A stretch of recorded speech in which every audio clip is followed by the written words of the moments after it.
नमस्कार। मेरा पूरा देश सुन रहा है। राष्ट्र की आवाज 140 करोड़ लोगों की एक ही आवाज। आपके साथ मैं हूं सरफराज। मैं सरफराज सैफी आपको बताना चाहता हूं, बजट सत्र की शुरुआत हो गई है, लेकिन बजट सत्र की शुरुआत में ही एक नया विवाद शुरू हो गया है। राष्ट्रपति द्रौपदी मुर्मू के संसद के संयुक्त सत्र को संबोधित करते हुए केंद्र सरकार के कामों को गिनाया। इसमें किसी को कोई आश्चर्य नहीं होना चाहिए, लेकिन पहले भी ऐसा होता आया है। इस पर वरिष्ठ कांग्रेस की नेता सोनिया गांधी जी ने एक ऐसी टिप्पणी कर दी जिससे पूरा राजनीतिक माहौल गर्म हो गया है। राष्ट्रपति के अभिभाषण के बाद सोनिया गांधी जी, राहुल गांधी, प्रियंका गांधी आपस में जो चर्चा कर रहे थे, उसमें उन्होंने राष्ट्रपति के लिए जो टिप्पणी की, उसे लेकर भारतीय जनता पार्टी ने आदिवासी महिला राष्ट्रपति के अपमान का आरोप लगा रही है। हालांकि प्रियंका गांधी ने कहा कि सोनिया गांधी के बयान को तोड़ मरोड़ कर पेश किया जा रहा है, लेकिन सत्ता पक्ष इसे लेकर पूरी तरीके से अटैकिंग मोड पर आ गया है। आखिर क्या है नया विवाद, यह आज आपको राष्ट्र की आवाज के जरिए बताने, दिखाने, समझाने की कोशिश करूंगा। भारत टेक्नोलॉजी के क्षेत्र में तेजी से कदम बढ़ा रहा है। राष्ट्रपति ने संसद के दोनों सदनों को संबोधित करते हुए भी इसका जिक्र किया है। राष्ट्रपति ने कहा कि भारत आर्टिफिशियल इंटेलिजेंस के क्षेत्र में दुनिया को रास्ता दिखा रहा है, और वो दिन दूर नहीं जब भारत अपना मानव युक्त अंतरिक्ष मिशन गगनयान रवाना करेगा। विकसित भारत के निर्माण में किसान, जवान और विज्ञान के साथ ही अनुसंधान को बहुत ज्यादा महत्व है। आखिर राष्ट्रपति ने अपने अभिभाषण में क्या कुछ कहा है और कैसे मोदी सरकार के विकसित भारत का विजन पूरी दुनिया के सामने रखा, यह भी राष्ट्र की आवाज के जरिए आपको बताने, दिखाने, समझाने की कोशिश करूंगा। हम उस देश में रहते हैं जिस देश में मिडिल क्लास की तादाद बहुत ज्यादा है। हमारे मुल्क में ज्यादातर घरों में एक डायरी बनाई जाती है और इस डायरी में घर का पूरा हिसाब किताब होता है कि साल खत्म होने के बाद जब हम देखते हैं डायरी को, तो यह पता चलता है इस डायरी के जरिए कि हमारा घर कैसे चला, हमने कितने पैसे कहां खर्च किए, कितने पैसे कमाए, कितने पैसों को सेविंग किया। इसके आधार पर फिर हम ये तय करते हैं कि हमें आने वाले साल में किस तरीके से खर्च करना होगा।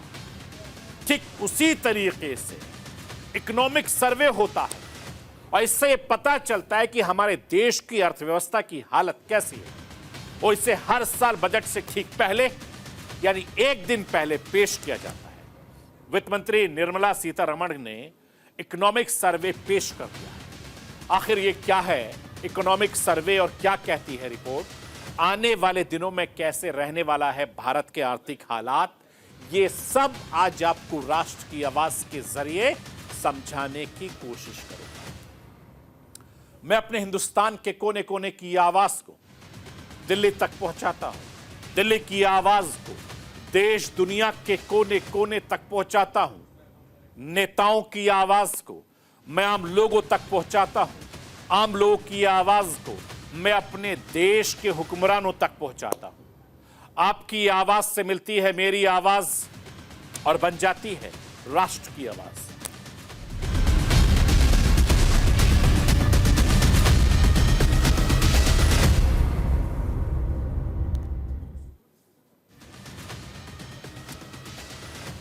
बजट सत्र 2025 की शुरुआत हो गई है। मोदी सरकार के तीसरे कार्यकाल का यह पहला पूर्ण बजट होगा। बजट 2025 में भारतीयों को टैक्स में कटौती के साथ मोदी सरकार से कई राहत की उम्मीदें जाग रही हैं।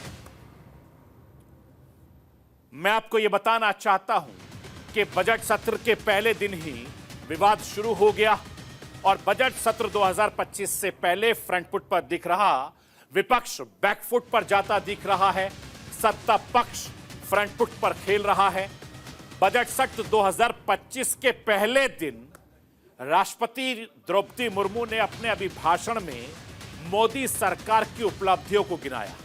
राष्ट्रपति के अभिभाषण पर कांग्रेस नेता सोनिया गांधी जी ने एक टिप्पणी की जिससे बवाल मच गया और बजट सत्र के पहले दिन ही विवाद शुरू हो गया। राष्ट्रपति के अभिभाषण के बाद संसद परिसर में राहुल गांधी, सोनिया गांधी आपस में बातचीत कर रहे थे। राहुल गांधी ने अपनी मां से सवाल के दौरान राष्ट्रपति के अभिभाषण को बोरिंग बताया। राहुल गांधी ने कहा कि राष्ट्रपति पुरानी चीजों को ही रिपीट कर रही हैं। इसके बाद सोनिया जी ने कहा कि राष्ट्रपति काफी ज्यादा थक गई थी, वो बड़ी मुश्किल से बोल पा रही थी बेचारी। हालांकि इस दौरान प्रियंका गांधी भी मौजूद थी लेकिन उन्होंने कुछ नहीं कहा। लेकिन सोनिया गांधी के बयान को लेकर बीजेपी ने कांग्रेस को घेर लिया। इसे आदिवासी महिला राष्ट्रपति का अपमान बताया।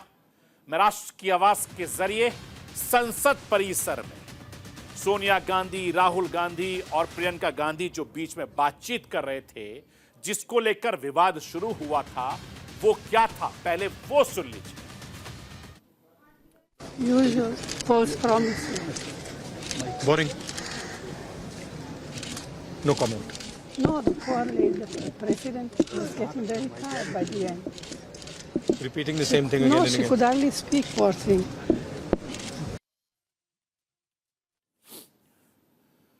मैं आपको यह बताना चाहता हूं कि सोनिया गांधी के मुंह से बेचारी शब्द निकलते ही बीजेपी ने इस शब्द को लपक लिया, राष्ट्रपति का अपमान बताया।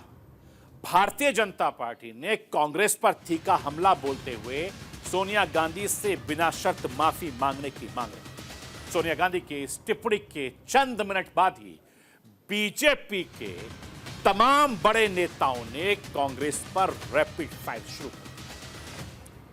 मैं आपको केंद्रीय मंत्री किरण रिजिजू और धर्मेंद्र प्रधान को सुनवाना चाहता हूं। सुन लीजिए सोनिया गांधी जी के बयान पर दोनों बड़े नेता क्या कुछ कह रहे हैं। हमारा देश का राष्ट्रपति एक महिला आदिवासी है, ये कमजोर नहीं है। पहली बार एक महिला आदिवासी इस देश का राष्ट्रपति बनी है, तो इनको हजम नहीं हो रहा है और इसको कमजोर बताती है। मैं कहना चाहती हूं, आदरणीय द्रौपदी मुर्मू जी ने जिंदगी भर देश के लिए, समाज के लिए जो काम किया है, ये लोग सोच भी नहीं सकते हैं। और आज जब भाषण दिया है और देश को संबोधन किया है संसद के माध्यम से, तो इस तरह से बोरिंग कहना, कमजोर कहना, थकी हुई महिला कहना, ये कोई शोभा देती है क्या किसी नेता को? मैं सबसे पहले तो मैं खुद आदिवासी हूं और हमारे आदिवासी राष्ट्रपति जी के प्रति जो टिप्पणी की है वो घोर निंदनीय है और माफी मांगना चाहिए। क्या आदिवासी महिला हो गया तो क्या वो नहीं बोल सकती है क्या? इस की अपमान परम आदरणीय राष्ट्रपति जी का कभी नहीं दिखा था। जिस प्रकार की बेहुदी बात कांग्रेस पार्टी की नेता आदरणीय श्रीमती सोनिया गांधी जी और उनकी सुपुत्र नेता प्रतिपक्ष राहुल गांधी जी ने भारत की राष्ट्रपति जी के बारे में बताए, जो शब्द उन्होंने उच्चारण किए, मैं उसको मुंह में भी नहीं ले सकता हूं। इस प्रकार की अहंकार के लिए मैं कठोर से कठोर शब्द में उसको निंदा करता हूं। मैं आपको यह भी बताना चाहता हूं, मुद्दा राष्ट्रपति के अपमान का था, वो भी तब जब दिल्ली में विधानसभा चुनाव चल रहे हैं। ऐसे में यह मुद्दा चुनावी बयानी मुद्दा बनना तय है, क्योंकि संसद के पिछले सत्र में इसी तरीके से विपक्ष ने गृह मंत्री अमित शाह के एक बयान को बाबा अम्बेडकर साहब का अपमान बताया था और जमकर हंगामा हुआ था। यह खबर मैंने राष्ट्र की आवाज में लगातार दिखाई थी और इस बार भी संसद सत्र 2025 की शुरुआत में ही सत्ता पक्ष को सोनिया गांधी की टिप्पणी के जरिए एक बड़ा मुद्दा मिल गया। अब इसे लेकर भारतीय जनता पार्टी दिल्ली चुनाव से लेकर संसद में विपक्ष को लगातार घेरेगी और इसका ट्रेलर प्रधानमंत्री नरेंद्र मोदी ने दे दिया है।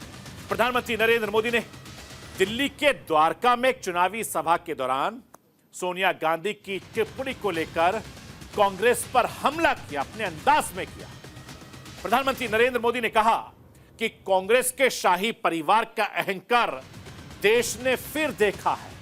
हिंदुस्तान के प्रधानमंत्री नरेंद्र मोदी ने क्या कुछ कहा है, मैं राष्ट्र की आवाज के जरिए आपको सुनवाना चाहता हूं, सुनिए। लेकिन कांग्रेस का शाही परिवार उनके अपमान पर उतर आया है। शाही परिवार के एक सदस्य ने कहा कि आदिवासी बेटी ने बोरिंग भाषण दिया। दूसरी सदस्य तो इससे भी एक कदम आगे बढ़ गई। उन्होंने राष्ट्रपति जी को पुअर थिंग कहा, गरीब कहा और चीज कहा, थकी हुई कहा। एक आदिवासी बेटी का बोलना इनको बोरिंग लगता है। ये देश के 10 करोड़ आदिवासी भाई बहनों का अपमान है। ये देश के हर गरीब का अपमान है। मैं आपको यह भी बताना चाहता हूं कि इस बीच प्रियंका गांधी अपनी मां के बचाव में उतर आई हैं और जोर देकर कहा कि उनकी टिप्पणियों का गलत मतलब निकाला जा रहा है। वो राष्ट्रपति का पूरा सम्मान करती हैं। मैं राष्ट्र की आवाज के जरिए कांग्रेस सांसद प्रियंका गांधी को सुनवाना चाहता हूं, सुन लीजिए अपनी मां सोनिया गांधी जी के बचाव में प्रियंका गांधी क्या कुछ कह रही हैं। My mother is a 78-year-old lady. She simply said that the president must have been tired reading such a long speech. Poor thing. I don't think she fully respects, in fact, she has the utmost respect for her. And I think it's very unfortunate that this kind of thing is twisted by the media. They are both respected people. They are older than us. They are a certain age now. And it's pretty clear that she means no disrespect. जिस खाई में इन्होंने इस देश को डुबोया है, पहले उसके लिए माफी मांगे। मैं आपको यह बताना चाहता हूं कि इस पूरे विवाद से पहले राष्ट्रपति द्रौपदी मुर्मू ने संसद में ज्वाइंट सत्र को संबोधित किया। राष्ट्रपति ने सरकार की उपलब्धि और भविष्य की योजनाओं का जिक्र किया है। राष्ट्रपति के अभिभाषण में विकसित भारत के निर्माण, गरीबी, महिला सशक्तिकरण, युवाओं के लिए खास मौके, डिजिटल इंडिया की क्रांति, आधुनिक बुनियादी ढांचे पर जोर दिया। राष्ट्रपति ने कहा कि सरकार तीसरे कार्यकाल में 3 गुना तेज गति से काम कर रही है। उन्होंने आत्मनिर्भर Bharat, make in India, startup India जैसी पहलों का भी जिक्र किया है। राष्ट्रपति ने प्रधानमंत्री नरेंद्र मोदी की सरकार की उपलब्धियों और भविष्य के विजन पर भी काफी ज्यादा जोर दिया है। राष्ट्रपति ने कहा कि डिजिटल क्रांति, बुनियादी ढांचा विकास, स्वास्थ्य सेवाओं में सुधार, किसान कल्याण, आत्मनिर्भर भारत और उसका अभियान, विदेश नीति पर जोर दिया है। राष्ट्रपति ने यह भी कहा कि सरकार पर लक्ष्य विकसित भारत बनाना है। अपने संबोधन में राष्ट्रपति ने इसरो से लेकर एआई टेक्नोलॉजी का जिक्र किया है। राष्ट्रपति ने कहा कि भारत आर्टिफिशियल इंटेलिजेंस के क्षेत्र में दुनिया को रास्ता दिखा रहा है और वो दिन दूर नहीं जब भारत अपना मानवयुक्त अंतरिक्ष मिशन गगनयान रवाना करेगा, चूंकि विकसित भारत के निर्माण में किसान, जवान, विज्ञान के साथ अनुसंधान का भी बहुत बड़ा महत्व है। और ये जितने भी अभी भाषण में राष्ट्रपति महोदय ने जिक्र किया है, हर किसी को मैं राष्ट्र की आवाज के जरिए दिखाता रहा हूं। क्योंकि प्रधानमंत्री नरेंद्र मोदी जो भी कार्य करते हैं वो लगातार राष्ट्र की आवाज के जरिए हम और हमारी टीम लगातार दिखाती रहती है। क्योंकि जितने भी राष्ट्र की आवाज में ऐसे शो हम लगातार दिखाते रहे हैं, उन तमाम बातों का जिक्र भारत की राष्ट्रपति द्रौपदी मुर्मू ने अपने भाषण में कहा है। अभी भाषण की 10 बड़ी बातें क्या हैं, मैं राष्ट्र की आवाज के जरिए आपको दिखाना बताना चाहता हूं। लाइए स्क्रीन पर। एमएसएमई की गारंटी, क्रेडिट गारंटी स्कीम, मुद्रा लोन 10 लाख रुपए से बढ़ाकर 20 लाख रुपए किया गया। 25 करोड़ लोग गरीबी से बाहर निकले। इंटर्नशिप योजना ने युवाओं को मजबूत किया। ड्रोन दीदी से महिला सशक्तिकरण, 3 करोड़ ड्रोन दीदी बनाने का लक्ष्य। 8,000 करोड़ खर्च कर देश में 52,000 इलेक्ट्रॉनिक बस चलेंगी। 8वें वेतन आयोग के गठन को मंजूरी मिलेगी। टैक्स से जुड़े नियमों को आसान बनाया गया। एआई को लेकर दुनिया को राह भारत दिखा रहा है और भारत की महिलाएं आज लड़ाकू विमान भी उड़ा रही हैं। ये 10 बड़ी बात है। मैं आपको यह भी बताना चाहता हूं कि राष्ट्रपति ने अभिभाषण ने विकसित भारत के विजन को लेकर क्या कुछ कहा है। मैं राष्ट्र की आवाज के जरिए हिंदुस्तान की राष्ट्रपति द्रौपदी मुर्मू जी को सुनवाना चाहता हूं। सुन लीजिए। माननीय सदस्यगण, भारत की विकास यात्रा की इस अमृतकाल को आज मेरी सरकार अभूतपूर्व उपलब्धियों के माध्यम से नई ऊर्जा दे रही है। तीसरे कार्यकाल में 3 गुना तेज गति से काम हो रहा है। आज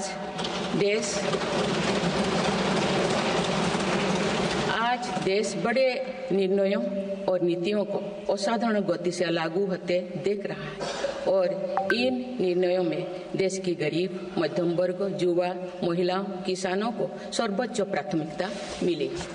माननीय सदस्यगण, विकसित भारत के निर्माण में किसान, जवान और विज्ञान के साथ ही अनुसंधान का बहुत बड़ा महत्व है। हमारा लक्ष्य भारत को ग्लोबल इनोवेशन पावर हाउस बनाना है। देश के शिक्षण संस्थानों में अनुसंधान को बढ़ावा देने के लिए 50,000 करोड़ रुपया की लागत से अनुसंधान नेशनल रिसर्च फाउंडेशन स्थापित किया गया है। 10,000 करोड़ रुपया के लागत से विज्ञान धारा योजना के तहत विज्ञान एवं प्रौद्योगिकी में इनोवेशन को बढ़ावा दिया जा रहा है। आर्टिफिशियल इंटेलिजेंस के क्षेत्र में भारत के योगदान को आगे बढ़ाते हुए इंडिया एआई मिशन प्रारंभ किया गया है। राष्ट्रीय क्वांटम मिशन से भारत इस फ्रंटियर टेक्नोलॉजी में दुनिया के अग्रणी देशों की पंक्ति में स्थान बना सकेगा।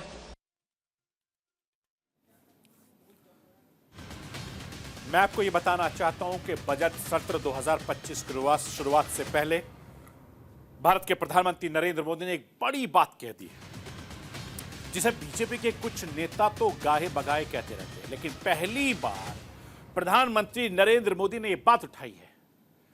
प्रधानमंत्री नरेंद्र मोदी ने कहा कि 2014 से लेकर अब तक शायद यह पहला सत्र है जिससे 1-2 दिन पहले कोई विदेशी चिंगारी नहीं पहुंची है, विदेश से कुछ नहीं आया है। पीएम मोदी का साफ इशारा हिंडनबर्ग रिपोर्ट, गुजरात दंगों पर बीबीसी की डॉक्यूमेंट्री रिलीज करना हो, पेगासस रिपोर्ट की तरफ से था, जो संसद के ठीक पहले आते थे और तहलका मचाते थे हिंदुस्तान में। लेकिन इस बार ऐसा कुछ नहीं हुआ है, जिसको लेकर प्रधानमंत्री नरेंद्र मोदी ने विपक्ष पर भी जमकर तंज कसा है। प्रधानमंत्री नरेंद्र मोदी ने क्या कुछ कहा है, मैं राष्ट्र की आवाज के जरिए आपको वो सुनवाना चाहता हूं। सुनिए, हिंदुस्तान के प्रधानमंत्री नरेंद्र मोदी क्या कुछ कह रहे हैं। शायद 2014 से लेकर अब तक शायद एक पहला पार्लियामेंट का सत्र है कि जिसके 1-2 दिन पहले कोई विदेशी चिंगारी नहीं प्रगटी है, विदेश में से आग लगाने की कोशिश रही हुई है।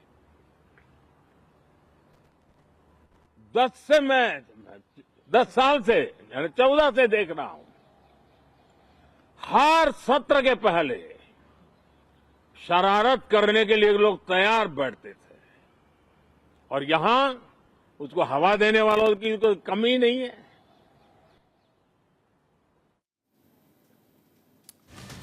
मैं आपको यह भी बताना चाहता हूं कि 10 साल तो नहीं, लेकिन संसद के पिछले कई सत्रों में ऐसा देखा गया है कि सत्र से पहले या सत्र के दौरान विदेश से आई किसी खबर का संसद का कामकाज जरूर बाधित किया जाता रहा है। आखिर ऐसा कब कब हुआ, वो राष्ट्र की आवाज के जरिए मैं आपको दिखाना चाहता हूं, देख लीजिए। साल 2021 में 29 जनवरी से बजट सत्र था और 2 फरवरी को अमेरिकन पॉप सिंगर रिहाना का किसान आंदोलन पर ट्वीट आ गया। संसद में जमकर हंगामा हुआ, यह खबर भी हमने आपको दिखाई। फिर 2021 में ही 19 जुलाई से मॉनसून सत्र था। 18 जुलाई को पेगासस ने जासूसी का खुलासा किया और संसद की कार्रवाई चलना बहुत ज्यादा मुश्किल हुआ। यह भी खबर मैंने आपको राष्ट्र की आवाज में दिखाई। साल 2022 में 31 जनवरी से बजट सत्र और 28 जनवरी को न्यूयॉर्क टाइम्स ने फिर पेगासस पर अपनी रिपोर्ट छाप दी। नतीजा कि संसद में फिर कामकाज बाधित हुआ। यह भी खबर मैंने आपको राष्ट्र की आवाज के जरिए दिखाई। इसी तरीके से साल 2023 में 31 जनवरी से बजट था और 24 जनवरी को हिंडनबर्ग की रिपोर्ट सामने आई। संसद में हिंडनबर्ग की रिपोर्ट पर जमकर शोर शराबा हुआ। यह भी खबर मैंने आपको राष्ट्र की आवाज के जरिए दिखाई। 2023 में ही 20 जुलाई से मॉनसून सत्र था और 19 जुलाई को मणिपुर में अत्याचार का एक वीडियो सोशल मीडिया पर जमकर वायरल हुआ। संसद में जबरदस्त तरीके से मुद्दा बनाया। इस खबर को भी राष्ट्र की आवाज के जरिए प्रमुखता से मैंने दिखाया। यानी पिछले साल ही 2024 में 22 जुलाई से बजट सत्र था। 10 अगस्त को फिर हिंडनबर्ग की एक रिपोर्ट सामने आई। विपक्ष ने संसद में इस मुद्दे को जोर शोर से उठाया और यह खबर भी राष्ट्र की आवाज के जरिए मैंने प्रमुखता से दिखाई है। यानी पिछले कुछ सालों से जब भी संसद की शुरुआत होती थी, उससे पहले किसी ना किसी मुद्दे पर संसद में हंगामा होता था।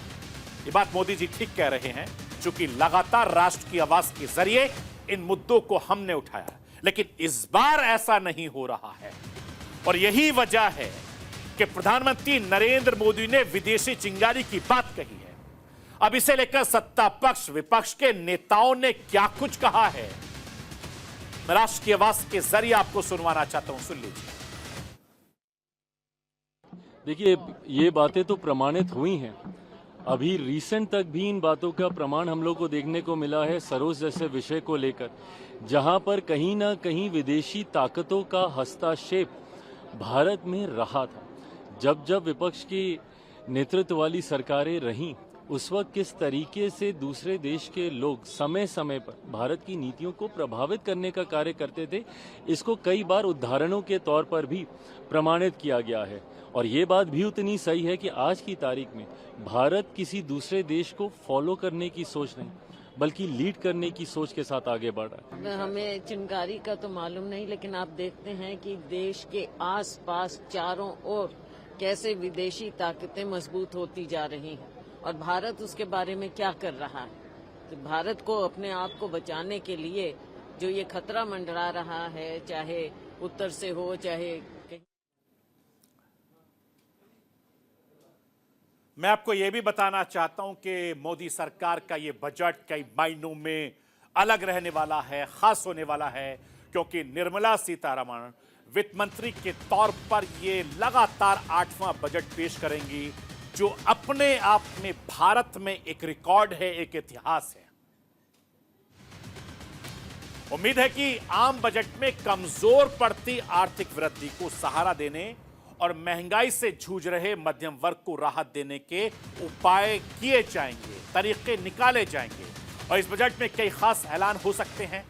टैक्स पेयर से लेकर किसान भाइयों, महिलाओं और युवाओं के लिए बजट में गिफ्ट मिल सकता है। यानी बजट पेश करने से पहले वित्त मंत्री निर्मला सीतारमण ने संसद में आर्थिक सर्वे पेश किया।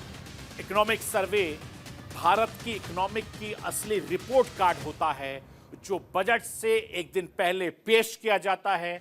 इसमें देश की जीडीपी का अनुमान और महंगाई से लेकर कई जानकारियां होती हैं। इससे पता चलता है कि हमारे देश की अर्थव्यवस्था की हालत कैसी है। डिपार्टमेंट ऑफ इकोनॉमिक अफेयर्स इसे तैयार करता है और इस इकोनॉमिक सर्वे में क्या खास होता है, मैं राष्ट्र की आवाज के जरिए आपको समझाना चाहता हूं। लाइए स्क्रीन पर।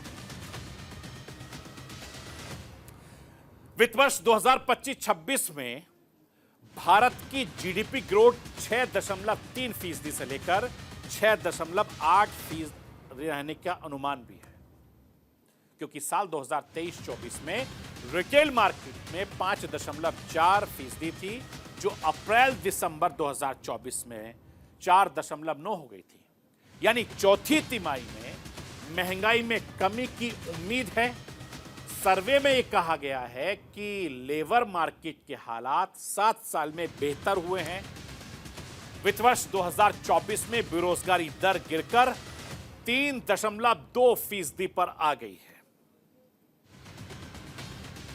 यानी इकोनॉमिक सर्वे के मुताबिक भारत को अगर 2047 तक विकसित देश बनाना है तो हिंदुस्तान को सबको मिलकर आगे ले जाना पड़ेगा। उसके लिए अगले 1 या 2 दशक तक नहीं, औसतन 8% की जीडीपी की ग्रोथ हासिल करनी है। और मोदी सरकार ने 2047 तक भारत को विकसित देश बनाने का टारगेट रखा है। इसलिए हर हिंदुस्तानी को बहुत मेहनत करने की जरूरत है ताकि हमारा देश दुनिया में सबसे ऊपर नजर आए। तो ये थी राष्ट्र की आवाज।